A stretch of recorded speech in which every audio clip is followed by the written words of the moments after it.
Buenas tardes a todos y a todas. Un saludo especial a quien es mi entrañable amiga, compañera en estas décadas del trabajo en favor de las mujeres. Me refiero a Puca Yáñez y un saludo también a la doctora Marcela Guaita, viceministra de la Mujer, y por supuesto a nuestras queridas amigas de Manuela Ramos. Queridas amigas y amigos, todos, los saludo cordialmente y yo agradezco la oportunidad que me brinda Manuela Ramos de participar en este foro que una vez más nos reúne para conversar acerca del tema del trabajo doméstico no remunerado, que en América Latina y en particular en nuestro país es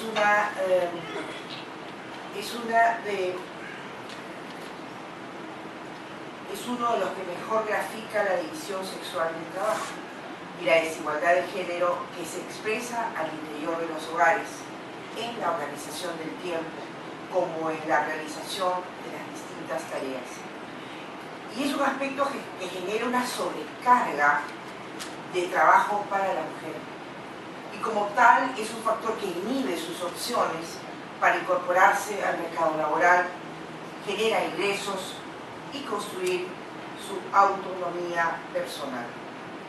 El motivo de mi exposición compartir con ustedes los aspectos esenciales que dieron origen a la voluntad de procurar un marco normativo que diese un mayor sustento a la generación de políticas públicas cuyos objetivos sean el de promover la justicia de género en el campo del trabajo no remunerado y uso del tiempo, procurando la complementariedad de acciones entre la familia, el Estado y el mercado. La inquietud personal de legislar a favor de corregir las formas de desigualdad y discriminación que afectan a las mujeres en la realización del trabajo doméstico sin remunerar tiene como antecedente mi participación como parlamentaria en un esfuerzo llevado a cabo por Naciones Unidas en el marco de la 10ª conferencia regional sobre la mujer de América Latina y el Caribe, que se consolida en el consenso de Quito del año 2007. En realidad fue propósito de esta reunión ilustrar a las instituciones de la sociedad civil y a los funcionarios del Estado y a algunos parlamentarios que fuimos sobre aspectos sustanciales de la división sexual del trabajo, evidenciando las diferencias y usos del tiempo en los trabajos remunerados y no remunerados entre mujeres y varones en la sociedad. Mi larga identificación en el tema de género y con la búsqueda de bienestar para las mujeres determinó que recoja el desafío de integrar el tema innovador del trabajo doméstico no remunerado en mi agenda legislativa, para contribuir de esta forma a promover esta valorización del trabajo doméstico no remunerado y dar cuenta de su contribución a la economía del país. Yo debo confesar que este trabajo doméstico no remunerado y este concepto me encandiló desde el 2007. Y yo vine de Quito con esta idea de poder desarrollar en mi agenda legislativa un proyecto de ley que fuera sustentado con decoro frente a un gobierno que veía con escepticismo la posibilidad de incorporar temas económicos a la agenda de género. Diseñar normas que contribuyan a abordar la cuantificación del trabajo doméstico no remunerado significó realizar estudios detallados para superar las limitaciones tanto conceptuales como metodológicas que impiden dar cuenta en cómo el trabajo propiamente doméstico y el trabajo de cuidado cumplen un papel fundamental al interior de las familias y el conjunto de la sociedad. Una primera medida se orientó a visibilizar que en la medición convencional sobre el trabajo, quienes realizan trabajo doméstico no remunerado son considerados población económicamente inactiva las personas que son mamás de casa no están dentro de la población económicamente activa, son, para las estadísticas, inactivos. Es decir, que pudimos nosotros percatarnos que no se realiza ni buscan alguna actividad económica. Para efectos estadísticos, el trabajo que se realiza en el hogar y que comprende el desarrollo de actividades domésticas corresponde al grupo de personas que no trabajan ni buscan trabajo. Y no entran en la categoría de desempleados, porque el desempleado es aquel que está buscando trabajo y no lo encuentra. Sin embargo, aquellas que en su mayoría son mujeres y que realizan un trabajo doméstico no remunerado, no les interesa, uno, encontrar otro trabajo, y dos, no les interesa cobrar por hacer cosas en su casa. En consecuencia, era una categoría que no estaba siendo visibilizada para, en favor de que el Estado pudiera darse cuenta que era imprescindible hacer este trabajo. En tal medida, quienes realizan esta labor no buscan, como dije, ninguna actividad económica. Quienes realizan el trabajo de hogar no remunerado no están incluidos en la población económicamente activa, en la PEA. Y son considerados población económicamente inactiva. De acuerdo a la encuesta nacional de hogares del año 2009, fíjense ustedes, en nuestro país existen 5 millones, en esa fecha, 427.000 personas de 14 años o más denominadas inactivas. 5 millones. Pero de las cuales 2.404.000 personas, o sea, el 44% de esas que aparecen como inactivas, realizan un trabajo doméstico no remunerado y de apoyo a la comunidad. Es decir, importantes sectores sociales que día a día dinamizan el desarrollo del país, históricamente han permanecido invisibles para la economía nacional. De esta manera, el trabajo del quehacer de la casa, el lavar, el planchar, el cocinar, el cuidar a los niños, el cuidar a los enfermos, a los dependientes por enfermedad, es poco o nada reconocido por la sociedad en su conjunto, siendo muchas veces ignorado por las propias mujeres. Cuando se le preguntan, ¿tú trabajas? No, yo no trabajo, soy ama de casa. Mi ley, disculpen ustedes que sea tan así, porque siento que es mi ley que la hicimos con tanto amor, y eso, cuando digo mi ley, hay un conjunto de personas que están y han estado y estarán con el propósito de que esta ley siga adelante.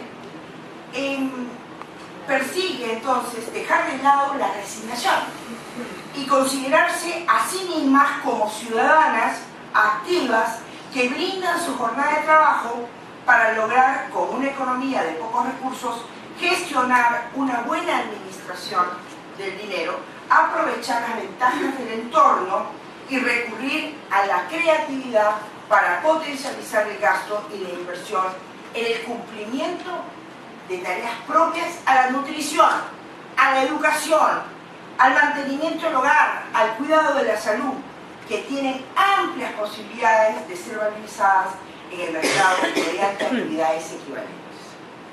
Un esfuerzo importante, entonces, para lograr la aprobación de la ley fue la de presentar argumentos para responder a las observaciones del Ejecutivo de ese entonces, renuente obviamente a incluir el trabajo doméstico no remunerado en las cuentas nacionales, bajo la modalidad de una cuenta satélite, que era lo que nosotros queríamos, incluir el trabajo doméstico no remunerado en las cuentas nacionales bajo una cuenta satélite.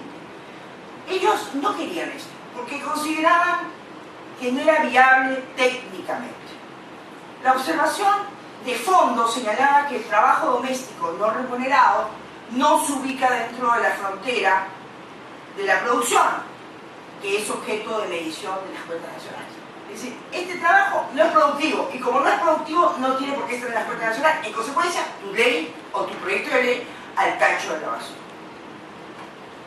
Por tal motivo, mi despacho presentó la siguiente sustentación que quiero manifestarla para que se conozca cuál ha sido la fundamentación de la ley. Se presentó la siguiente sustentación que sirvió para rebatir las observaciones y posteriormente lograr la aprobación de la ley 29.700. Primero, que la fundamentación de motivos del proyecto 2780, ese fue el número del proyecto, 2780, el proyecto de ley, que luego se convirtió en ley 29.700. Voy a hablar de la etapa del proyecto. La fundamentación de motivos que regula la inclusión del trabajo no remunerado de las cuentas nacionales mediante una cuenta satélite señala como propósito fundamental dotar a las estadísticas de insumos y herramientas para pensar y trabajar políticas que recojan los cambios y la evolución de los procesos sociales que operan en el país. Un gobernante con una cifra de 5 millones de inactivos, cuando en realidad hay un subregistro ahí de 2 millones y pico de mujeres que están trabajando, es inducir al gobernante en error.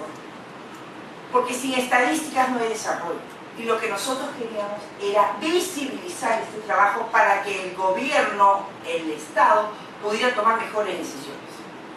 Segundo, la atención de los objetivos del proyecto de ley que regula la inclusión de trabajo no remunerado en las cuentas nacionales no compromete ni incremento de costos para el Estado, financiamiento en el presupuesto, ni tampoco compromete modificación alguna en las magnitudes del Producto Bruto Interno y de otros agregados macroeconómicos. Es decir, hacer una cuenta satélite no te mueve el piso, señores ministros, señores del Ministerio de Economía y Finanzas, no te mueve el piso. Le da instrumentos al gobernante para poder decidir mejor. El objetivo principal, entonces, del proyecto de ley es hacer visible la contribución del trabajo doméstico no remunerado en el Producto Bruto Interno. Revelar la cantidad y el valor de esta modalidad de trabajo oculto que incide directamente en la producción nacional y permanece encubierto. ¿Cuántas camisas se planchan en un día en el país? ¿Cuántos calzoncillos se lavan? ¿Ah? ¿Cuántos niños son recogidos del colegio? ¿Cuántos abuelos enfermos reciben su medicina en casa? Eso es lo que queremos valorizar. Algunos dijeron que para que le paguen. No queremos que le paguen a las mujeres. Lo que queremos es que se sepa exactamente cuánto representa ese trabajo en el desarrollo social del Perú. Para hacer visible entonces la contribución, se crea una cuenta satélite según nuestro proyecto, que ahora es ley. Esta cuenta satélite es un instrumento estadístico no contable. Segundo, se crea un marco referencial y un mecanismo externo al flujo económico, un recurso metodológico. Entonces, ¿qué es la cuenta satélite? ¿Influye en el tema contable? No es un mecanismo contable.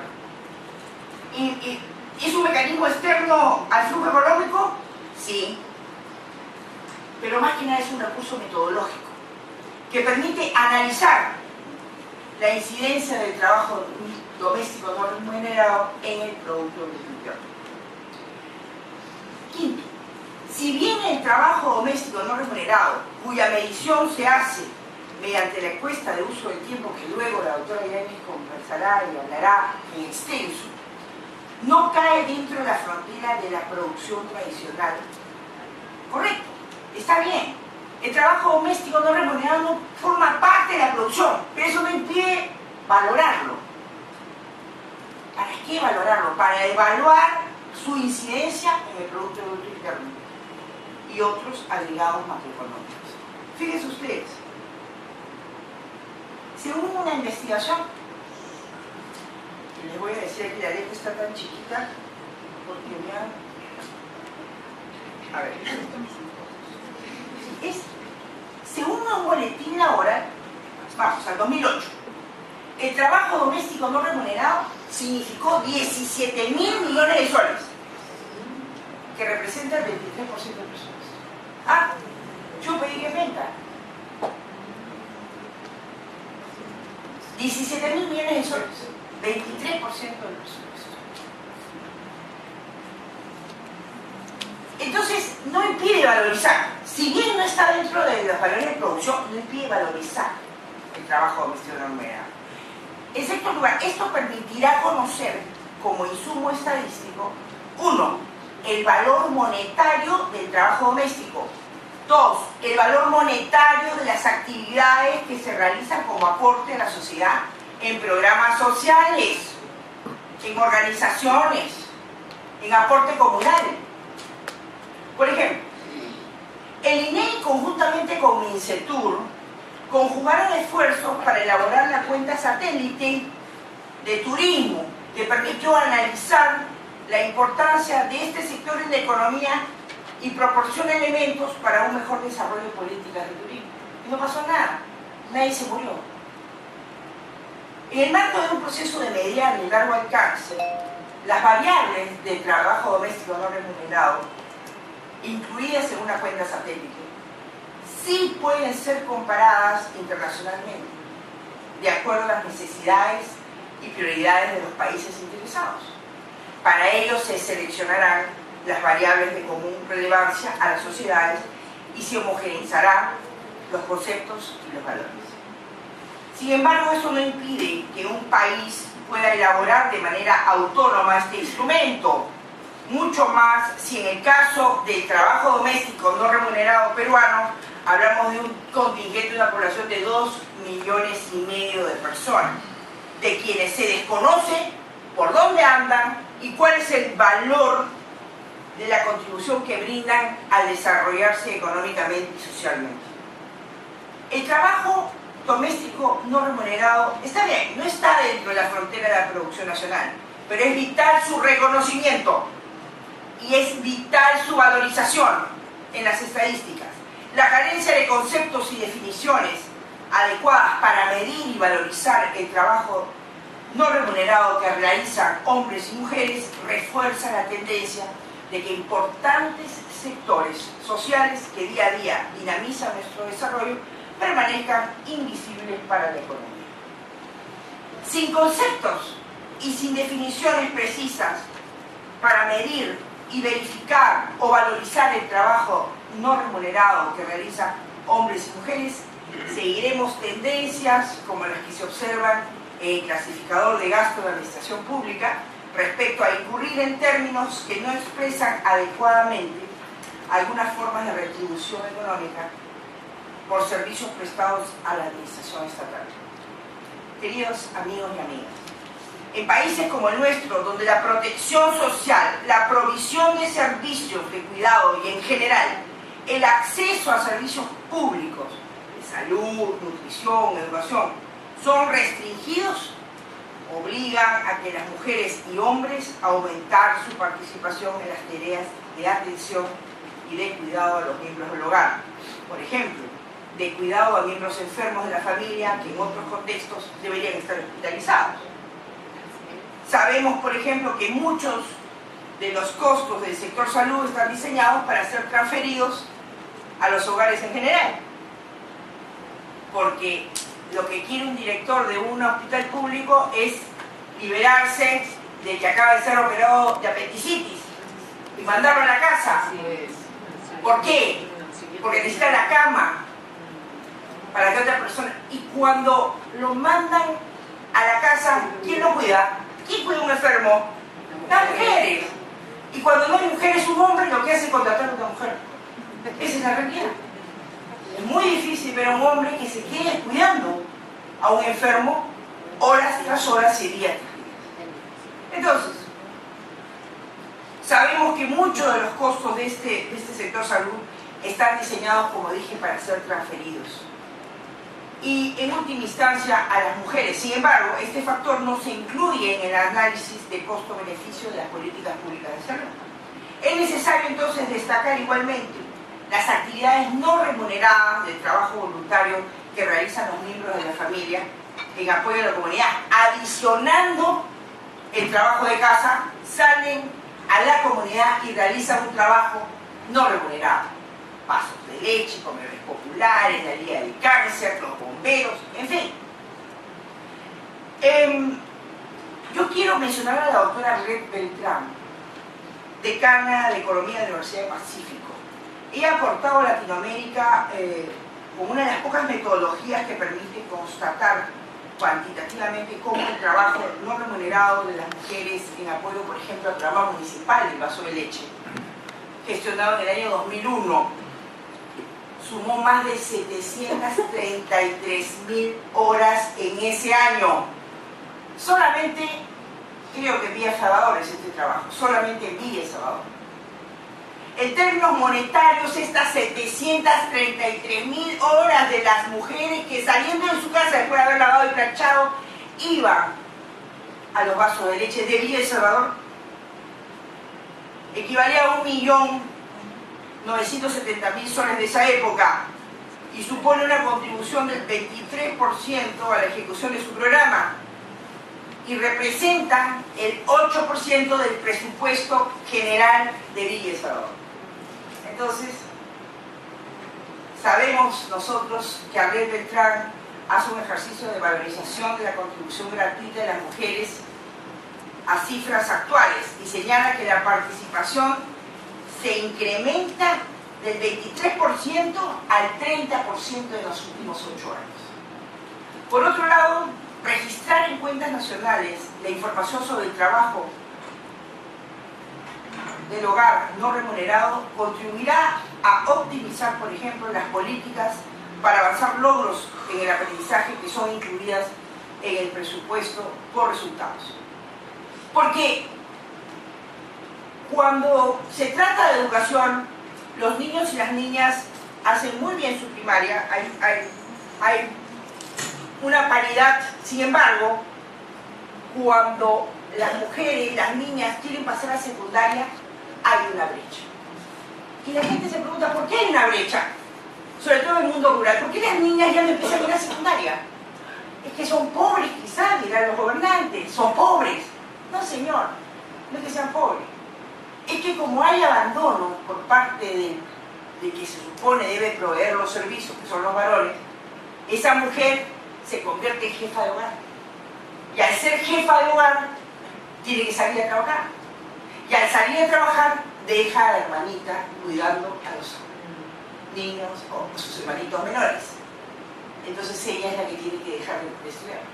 Por eso es que existe esa deserción escolar femenina. Entonces, ¿de qué sirve que el Estado, a través del Ministerio de Educación, le dé 6 años de educación a la niña, cuando la propia realidad nos explota en la cara por un trabajo no remunerado que no debe hacer una niña, sino esa niña tiene que seguir estudiando porque le conviene al Estado, por último? No lo hagamos ya ni por solidaridad, hagamos porque el Estado le conviene, porque invirtió 6 años de educación en esa niña. Esa es la razón también por las cuales es importante que el gobierno conozca, y a través de la estadística era el leitmotiv de nuestra ley. Yo quisiera señalar que en esta parte final de mi exposición no puedo dejar de señalar que tanto la ley 29.700, que es del trabajo no remunerado, y como la ley 29.083 de la autoría, que incorporó el análisis de género en el presupuesto, marca una tónica especial. Marca que en el quinquenio 2006 a 2011 hubo, a través de estas 35 parlamentarias, un interés en temas de género y un interés de temas de género en el sector económico. Yo quisiera guardar la expectativa para que el actual periodo parlamentario se redoblen esfuerzos en asegurar la continuidad de este camino avanzado. En realidad, la ley ahora no está reglamentada. Esta ley no está reglamentada. Nosotros recibimos por parte del gobierno anterior un portazo en la cara. No quiso firmar la ley. Y eran meses en cual yo en julio del 2011 terminaba mi mandato legislativo. Así que cuando observó la ley, nosotros tuvimos que empezar nuevamente la Comisión de Economía, aprobarse nuevamente la Comisión de Economía, suplicar al presidente y a la profecía Maya para que entrara este proyecto en el pleno del Congreso, y se aprobó por insistencia, sin la firma del presidente de la República. Una lástima, pero hay que decirlo. Eso fue en junio del 2011. Ya la puerta del Congreso, me quedaba un mesecito, pero lo logramos. Es diciembre del 2012 y el ministro de Economía no se digna hacer este reglamento. Y yo creo, viceministra, que usted tiene el apoyo de todas las mujeres para exigirle al ministro Castilla que haga el reglamento. Él tiene que hacerlo. Lo tiene que hacer. No puede ser que hace año y medio y esta ley que nos costó sangre, sudor y lágrimas todavía no está. O tendremos que llevarle 10.000 mujeres, 10.000 lapiceros, porque de repente no tiene lapicero el ministro de Economía. Puede ser.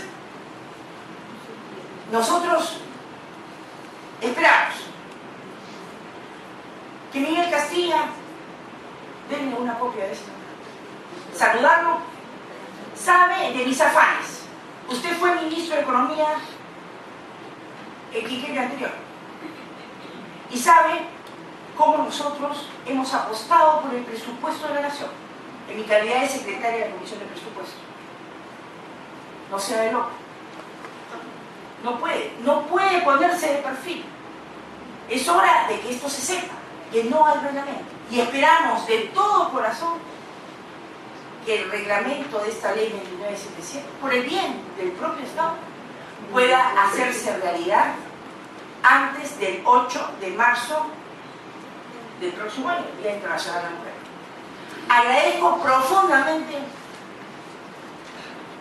a Manuela Ramos. Doy un sentido homenaje a todas las mujeres que expresaron siempre una reivindicación de sus derechos, desde aquellas las que lucharon por el voto, por las jornadas de las 8 horas, por la reivindicación de los derechos sexuales y reproductivos. Agradecer a Coca y sencillamente, cuando veo este lindo trabajo de Jenny Dador y ver que está materializada aquel sueño que tuve en Quito del 2007, es para mí de un halago y una importancia impresionante. Muchísimas gracias por haberme permitido estos minutos de reflexión y espero que más temprano que tarde ese reglamento de la ley 29700 sea una realidad. Para todos una feliz Navidad y un 2013 cargado de buenos deseos para que todas las peruanas podamos vivir mejor cada día más. Gracias.